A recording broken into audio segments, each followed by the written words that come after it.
Hello everyone, welcome back to our YouTube channel. और आज का जो हम टॉपिक डिस्कस करेंगे वो है पार्लियामेंट्री कमिटीज पार्ट 2। लेकिन उससे पहले prelims revision carnival UPSC CSC 2020 already start हो चुका है। हमारे आपको स्पेशल क्लासेस फेस्टिवल जो हो रही हैं उसमें आपको 5 सितंबर से 400 प्लस फ्री लाइव क्लासेस हैं। और ये बहुत अच्छी अपॉर्चुनिटी है जिन बच्चों को अनअकैडमी ज्वाइन करना है कि वो एक क्लासेस अटेंड करें और हमारी अनअकैडमी की क्लासेस उन्हें कैसे लग रही हैं। तो बहुत अच्छी अपॉर्चुनिटी है सारे स्टूडेंट्स के लिए। और उसके बाद हमारे पास अनअकैडमी का यूपीएससी चैंपियनशिप 2.0 भी स्टार्ट हो गया है, जिसमें हम आपको फ्री मॉक टेस्ट सीरीज देंगे। तो UPSC CSC prelims 2020 to 21 paper 1 GS में आपको एक चांस भी मिलेगा कि आप यूपीएससी सीएससी 2019 टॉपर से, टॉप अनअकैडमी एजुकेटर से और सब्सक्रिप्शन स्कॉलरशिप भी आपको मिलेगी इस पे, अगर आपके स्कोर बहुत अच्छे आए। और ये 30 अगस्त से सितंबर, 13 सितंबर, 20 सितंबर, 27 को होगा। तो आप अपने कैलेंडर में ये डेट्स बहुत अच्छे से मार्क कर लियो। और आप अगर बहुत इंटरेस्टेड है तो आप अभी एनरोल कर सकते हैं। उसके बाद हमें पता है कि हमारे एग्जाम्स के लिए काफ़ी कम टाइम बचा है। तो अगर आपको अपनी स्किल्स ब्रश अप करने हैं, कॉन्सेप्ट्स क्लियर करना है, आपको कोई डाउट है तो आप दोबारा अनअकैडमी यूपीएससी सीएससी 2020 अनअकैडमी के साथ प्रिपेयर कर सकते हो।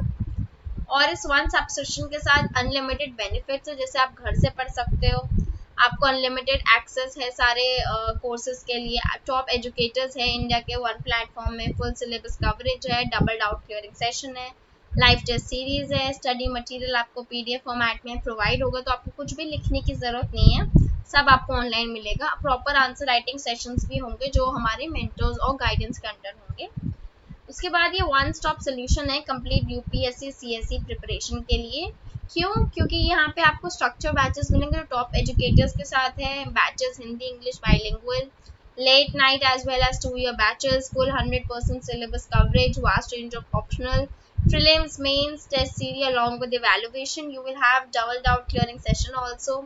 We will provide you with the daily current affair practice, essay writing or answer writing practice along with your performance analysis. And along with this full package, you're also getting a plus point, that is that you will know how to prepare for your interview. That is really important. And we always forget about interview and focus on a prelims and mains. So this will help you to so that you can score really well in UPSC exam.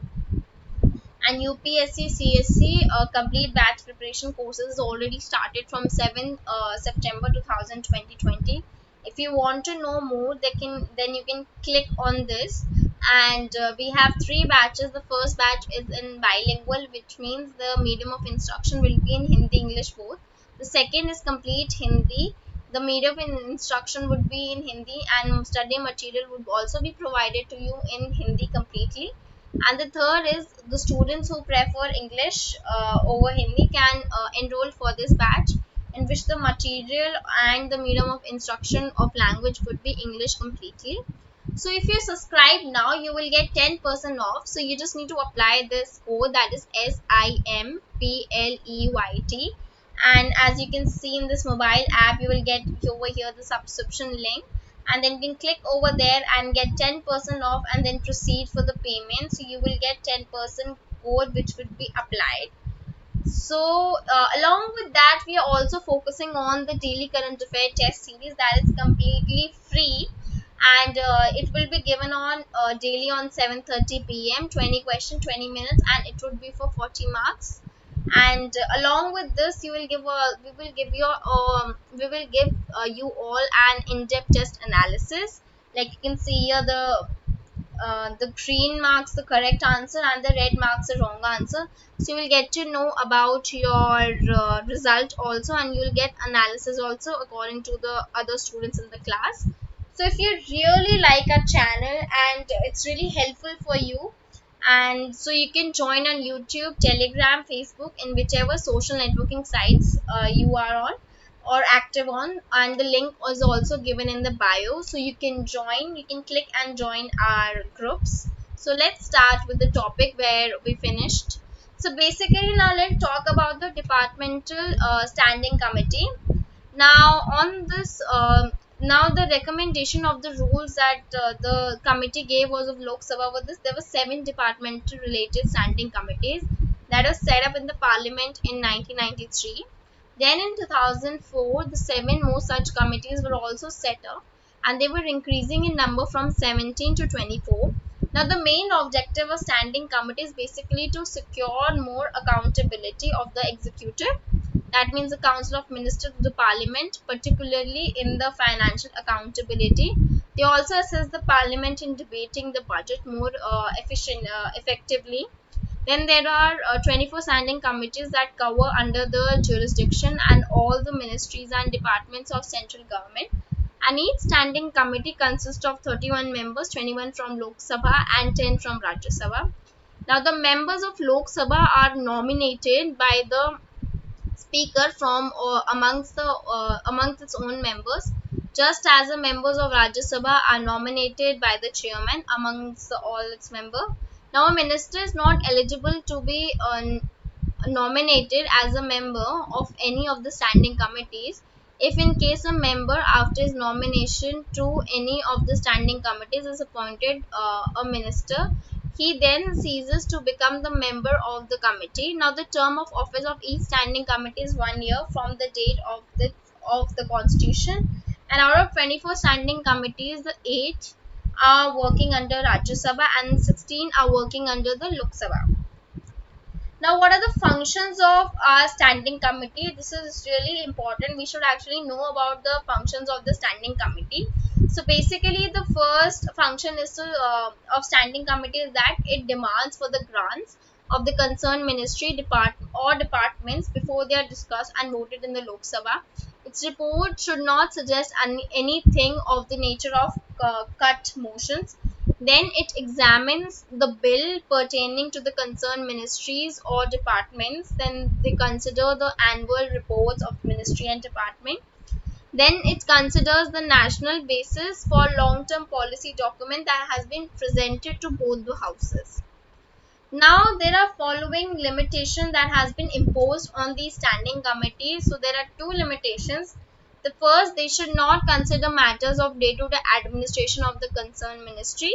The second, they should not generally consider the matters which are considered by other parliamentary committee.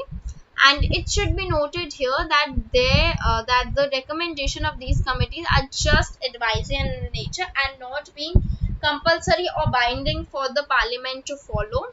Now, the following procedure shall be followed by each of the standing committees that needs to take in consideration the demands of grants, the making of report of the houses. The first, after the general discussion on the budget in the houses is over, the houses shall adjourn for a fixed period. Then the committee shall consider the demands of grants of the concerned ministries during this period. The committee shall make a report within the period and shall not ask for more time. The demands from grant should be considered by the House in the light of reports of the committees, and there should be a separate report on the demands of grants made by each ministry. Now, the following procedure shall also be followed by each standing committee by examining the bills and making report. The first, that the committee shall consider the general principle and clauses of bill that has been referred to it. Second, the committee shall consider only such bill that has been introduced either of the houses or and referred to it. The committee shall make the reports on bill in a given time period. And what now, let's discuss about the what are the merits of standing committee that we have in our parliamentary system.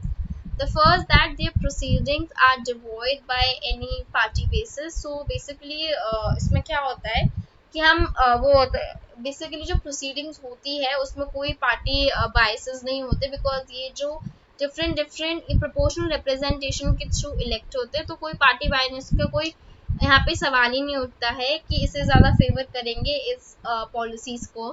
अब जो procedure adopted होता है वो काफ़ी ज़्यादा flexible होता है than in the Lok Sabha, and the system makes a parliamentary control over the executive in much more detailed, close, continuous, in-depth and comprehensive manner.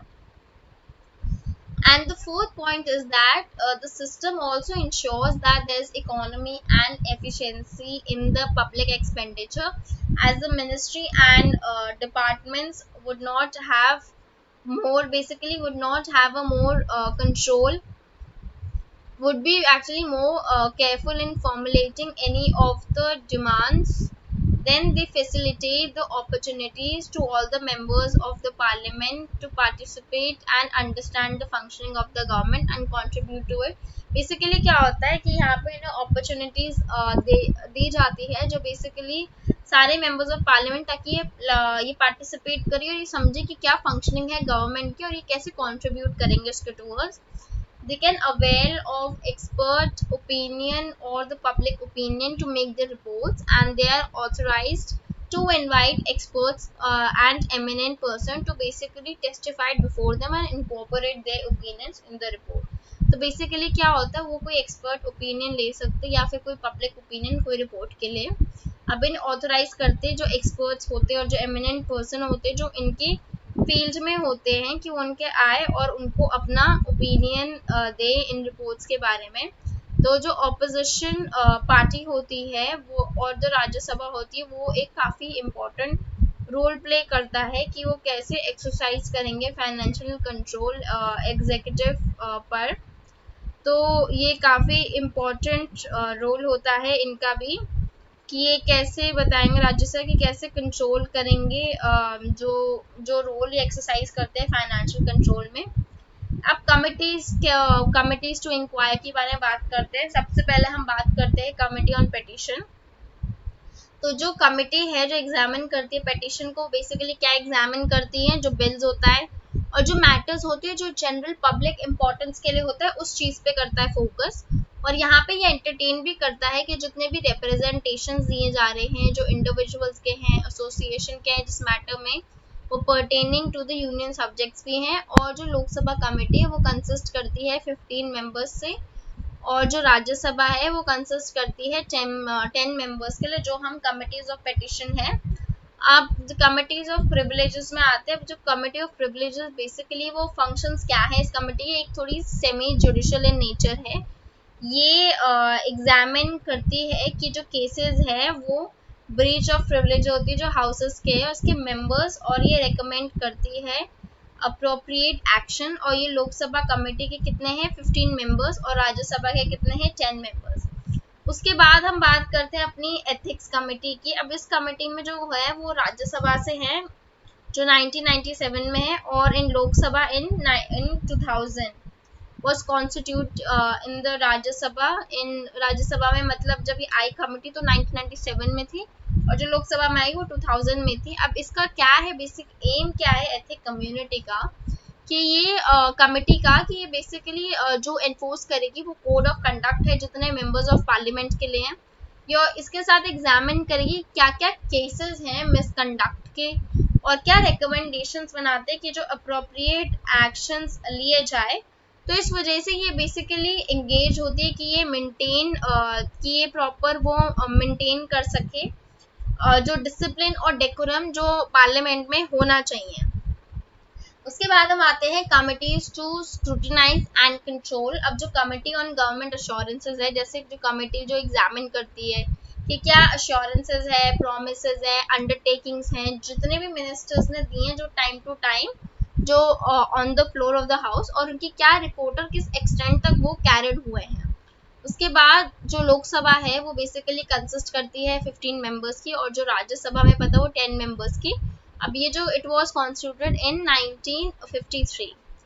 अगला हम आते हैं कमिटी ऑन सबऑर्डिनेट लेजिस्लेशन. इसमें जो कमिटी है वो एग्जामिन करती है रिपोर्ट्स जो हाउसेस को वेदर द पावर्स टू उनके पास क्या आता है कि whether the powers to make regulation rules और सब रूल्स और by laws are delegated by the parliament and conferred by the constitution to the executive are being properly exercises by it. And in both the houses the committee consists of 15 members. It is constituted in 1953. Now committees on the paper laid on the table.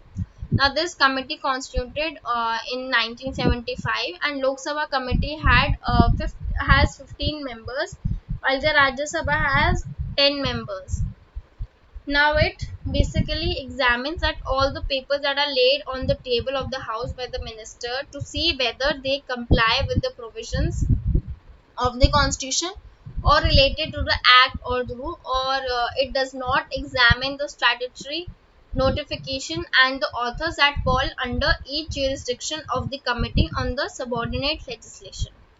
Now let's talk about the committee on the welfare of SCs and STs. Now this committee consists of basically 30 members, 20 from Lok Sabha and 10 from Rajya Sabha. So the function of this committee is basically to consider first to consider the reports of the National Commission of the SCs and the National Commissions for the STs. And its second is that examines all the matters that are relating to the welfare of SCs and STs, like implementation of the constitutional and statutory safeguards, working on the welfare programs, and etc. Now, the Committee on Empowerment Movement, basically, this was constituted in 1997 and it had 30 members, 20 from Lok Sabha, 10 from Rajya Sabha. It considers the report of National Commission for Women and examines various measures that can be taken by the union government to secure the status, dignity, equality for all the women in all the fields.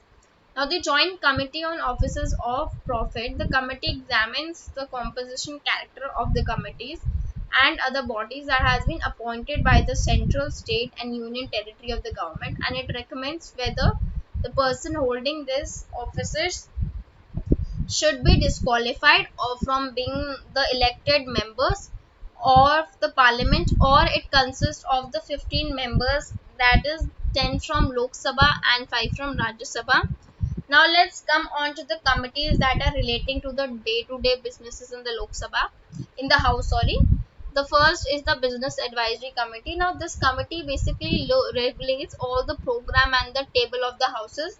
मतलब कि क्या programme होंगे और क्या basically table of houses में क्या आएंगे, और ये एलोकेट करता है टाइम को जो ट्रांजैक्शन होते हैं लेजिस्लेटिव के, और जितने भी बिजनेसेस आते हैं उनके सामने जो हाउसेस के थ्रू गवर्नमेंट के थ्रू होते हैं जो गवर्नमेंट करता है। उसके बाद जो लोकसभा कमेटी बेसिकली ये कंसिस्ट करता है 15 मेंबर्स, और इसमें जो स्पीकर है वो इसका चेयरमैन होता है, और जो राज्यसभा है उसमें 11 मेंबर्स है, उसका चेयरमैन जो एक्स ऑफिसर होगा जो चेयरमैन वो होता है। ठीक है, अब यहाँ पे जो आते हैं हम सेकंड में से हम बात करते हुए committee on private members bill and resolution.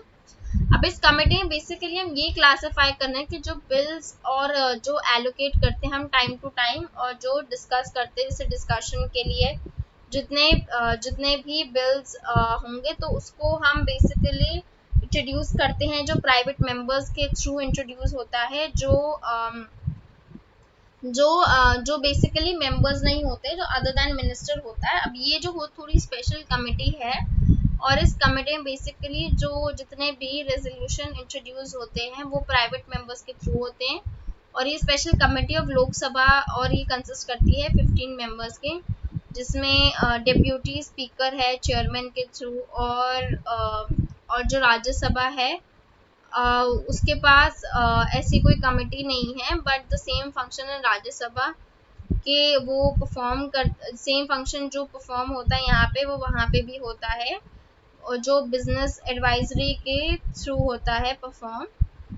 और ये जो बिजनेस एडवाइजरी कमेटी जिसकी हम बात करें हाउस से, काफ़ी इंपॉर्टेंट जो कमेटीज डे टू डे उसमें डील करती हैं।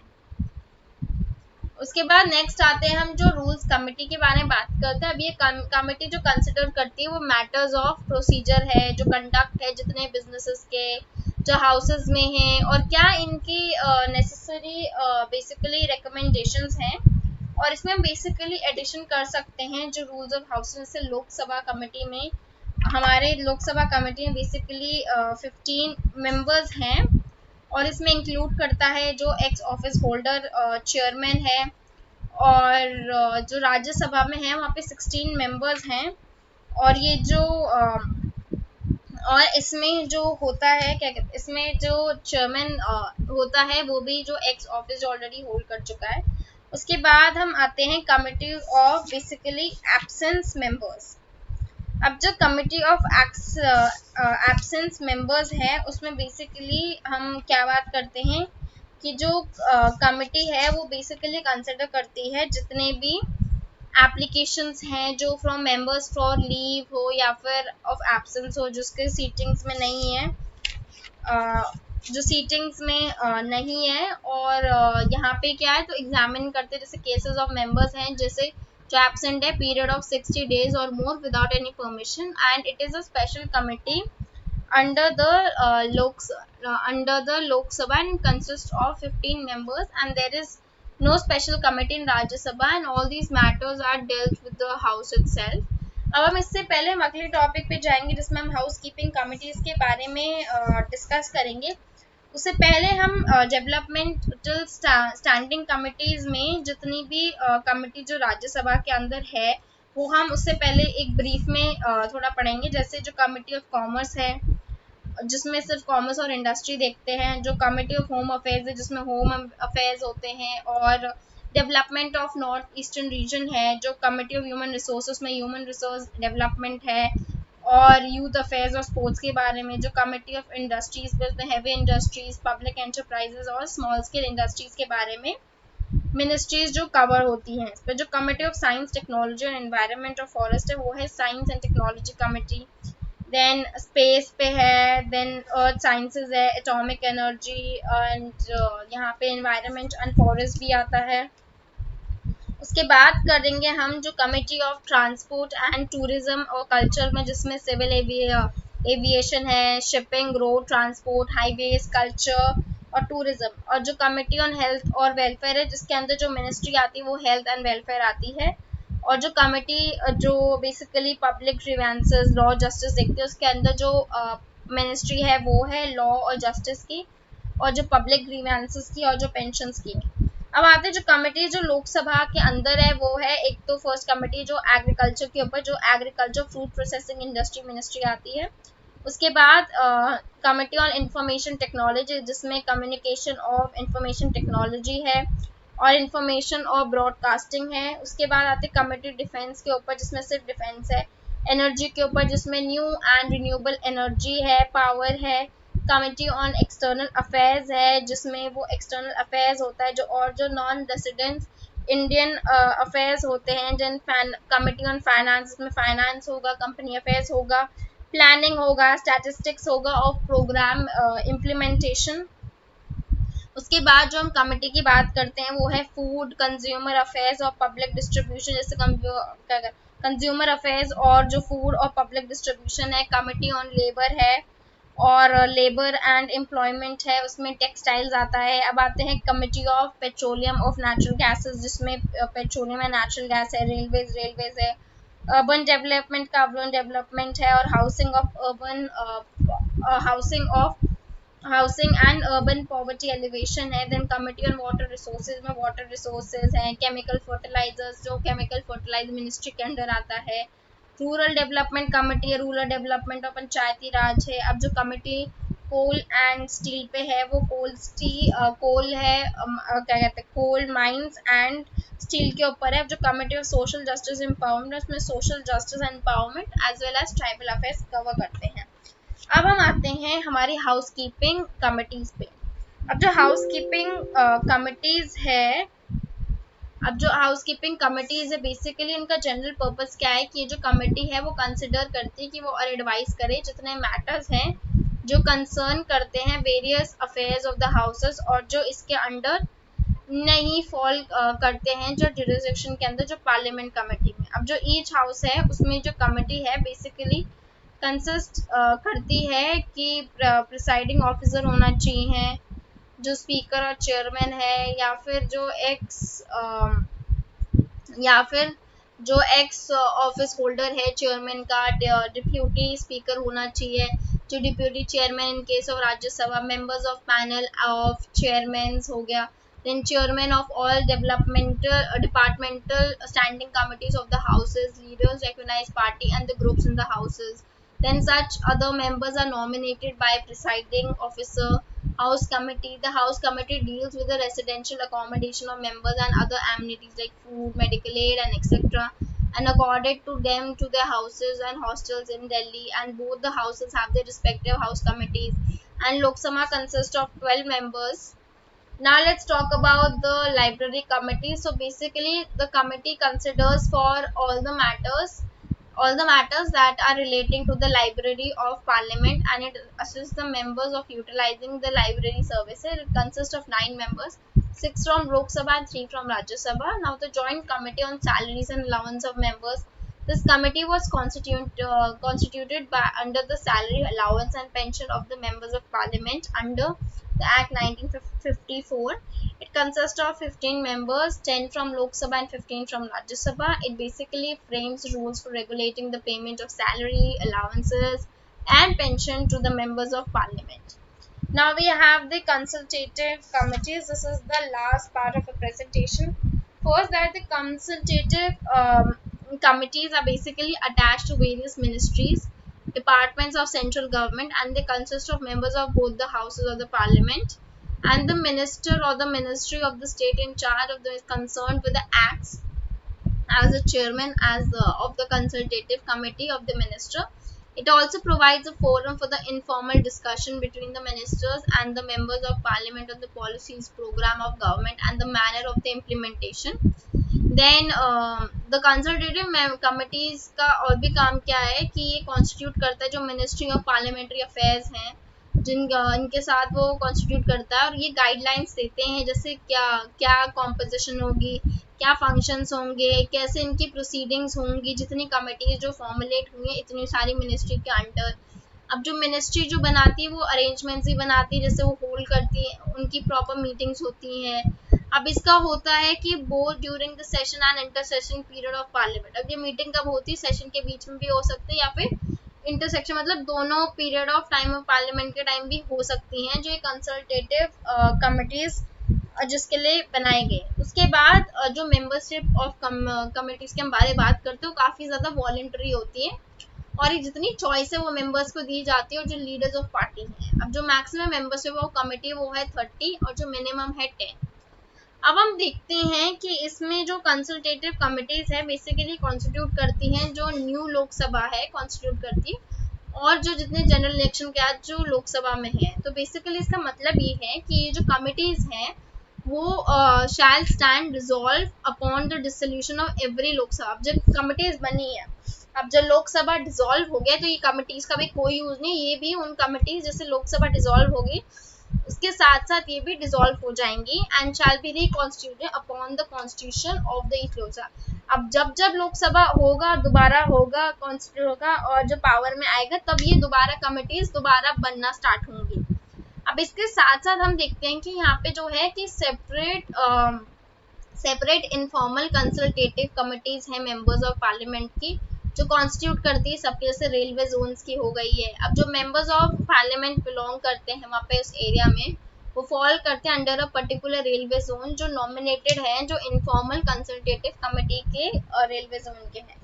अब हम बात करते हैं कि unlike the consultative committees that has been attached to various ministries, now the departments or the meetings of the informal consultatives are also arranged during the session periods only. So basically हमने अपना पूरा cover up बहुत अच्छे से कर लिया, जितनी भी कमिटीज़ हैं और क्या पार्लियामेंट्री कमिटीज़ हैं, कैसे फंक्शंस करती है, क्या डीमेरिट्स हैं उनके। तो हमने पूरी दोनों प्रेजेंटेशन है पार्ट 1 और पार्ट 2 में सारा कवर कर लिया है, और आप लक्ष्मीकांत में अंडरलाइन कर सकते हो पॉइंट्स के बेसिस में, जहाँ जहाँ मैंने आपको बोला है कि आप यहाँ अंडरलाइन कर सकते हो या फिर ये रेड से मैंने मार्क करा कि वो इम्पोर्टेंट है। तो हमारी वीडियो अब खत्म हो चुकी है। अगर आपको मेरी वीडियो बहुत अच्छी लगी तो आप प्लीज़ लाइक सब्सक्राइब करें और शेयर करें और कमेंट भी कर सकते हैं इस पर, और बाकी आप हमारे उस पर ज्वाइन कर सकते हो सोशल नेटवर्किंग साइट्स में जो जो हमने ग्रुप्स बनाए हैं। And thank you so much.